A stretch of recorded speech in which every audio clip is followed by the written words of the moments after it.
Have you ever wondered what would happen if one of the most overlooked characters in animation was given the power to build a city from scratch? What if Meg Griffin from Family Guy, the eternal punching bag of her family, was put in charge of creating a metropolis for 500,000 people? Well, today we're diving headfirst into that wild scenario. This isn't just a thought experiment. It's a journey into urban planning, social dynamics, and a little bit of that classic Griffin chaos. Forget everything you know about Quahog, because we're about to build something truly spectacular. Or spectacularly disastrous.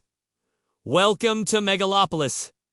So, how does this all begin? Let's imagine Meg wins a bizarre, overlooked national competition, the next great American city contest, sponsored by a tech billionaire who wants to fund a social experiment. The prize, a massive plot of land and a near limitless budget to design and build a city for 500,000 residents. Everyone in her family, of course, completely ignores her victory announcement, assuming it's just another one of her weird hobbies. But this time, it's real. Meg, empowered and for once, the center of attention, even if it's her own, gets to work. Her first move is crucial. What would the core philosophy of her city be? Drawing from her own experiences of being ignored and marginalized, Meg decides her city will be founded on one principle: radical inclusion. A place where everyone has a voice, no one is an outcast, and every single person matters. She calls it Kindness Landing. A bit on the nose, maybe, but her heart is in the right place. The city layout itself would be a direct response to the haphazard suburban sprawl of Meg designs a city with people, not cars, at its heart. Picture this: a series of interconnected, walkable neighborhoods, each with its own central square, local market, and community center. Green spaces are everywhere, not just tiny parks, but vast urban forests, rooftop gardens on every building, and clean rivers flowing through the city, perfect for kayaking. The architecture is a vibrant mix of modern, eco-friendly designs and cozy, colorful buildings. It's a city designed to make you feel safe, calm, and connected. Transportation in Kindness Landing is a dream. A silent, super efficient network of electric trams and monorails connects all the neighborhoods. Personal cars are discouraged, but not banned. They're just unnecessary. The city also features the most extensive network of bike lanes and walking paths in the world. Meg, remembering all the times she was stranded or had to rely on others, ensures that mobility is a right, not a privilege. It's easy and free for everyone to get around. Now, let's talk about the economy. Meg wouldn't want a city dominated by a single, soulless corporation. Instead, she fosters a bustling ecosystem of small businesses, artisan cooperatives, and tech startups focused on social good. The city government provides grants and interest-free loans to anyone with a good idea and a solid plan. Imagine a downtown area not filled with generic chain stores, but with unique bookshops, craft breweries, art galleries, and restaurants serving food from all over the world, all run by local residents. And what about housing? This is where Meg's vision truly shines. She abolishes the idea of bad neighborhoods. Housing is designed to be mixed income in every single district. You'll find sleek, modern apartments next to charming townhouses and co-living spaces. The city itself is a major developer, creating high-quality, affordable public housing that is indistinguishable from private market options. Her goal is to ensure that a person's zip code never determines their destiny.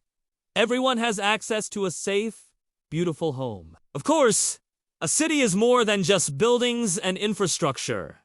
It's about the people. The first 500,000 residents of Kindness Landing are a diverse mix, attracted by the promise of a better life. There are artists, scientists, families fleeing crowded supercities, and individuals who, like Meg, have always felt like they didn't quite fit in. Meg implements a community welcome program, where every new resident is paired with a local guide to help them settle in, find friends, and feel at home from day one. Education and healthcare are top priorities. The schools in Kindness Landing are world-class, focusing not just on academics, but on emotional intelligence, creativity, and civic engagement. Students are taught the history of the city's founding and the importance of empathy.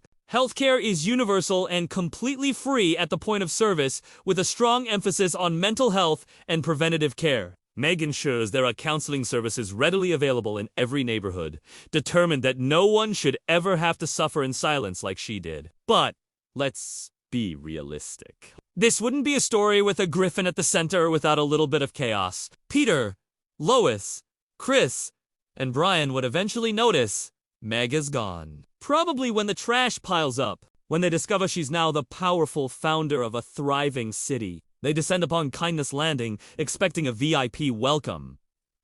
And this is where Meg faces her greatest test. Peter immediately tries to turn the Central Park into a giant beer garden and demands a statue of himself in the main square. Lois attempts to impose her own brand of social hierarchy, organizing exclusive parties. Chris just wanders around looking for the evil monkey in his new, much larger closet. And Brian, the suit, writes a scathing article for the city's newspaper criticizing Meg's utopian naivety, all while enjoying the free Wi-Fi and artisan coffee.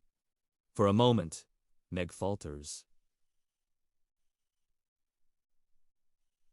Her old insecurities creep back in. But then she looks around at the city she's built. She sees the happy families, the thriving businesses, the clean streets. She sees 500,000 people who believe in her vision, and she finds her strength. In a public town hall, Meg confronts her family. She doesn't yell or cry. She calmly and firmly explains the rules of her city. "Here," she says, "we treat each other with respect. You are welcome to stay, but you have to live by the same rules as everyone else."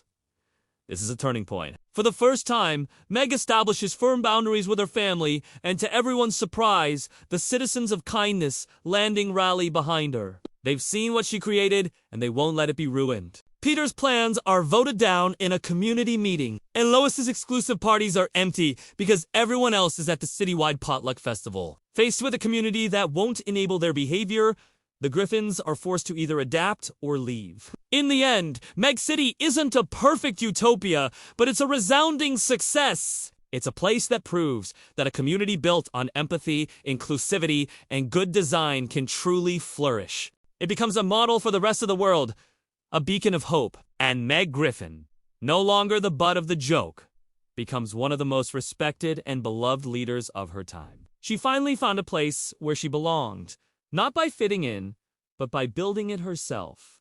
So, what do you think? Could a city built on kindness succeed? What other characters do you think would build an amazing or terrible city? Let me know your thoughts down in the comments. And if you enjoyed this journey into what could be, make sure to hit that like button and subscribe for more deep dives into your favorite fictional worlds. Thanks for watching, and we'll see you in the next video.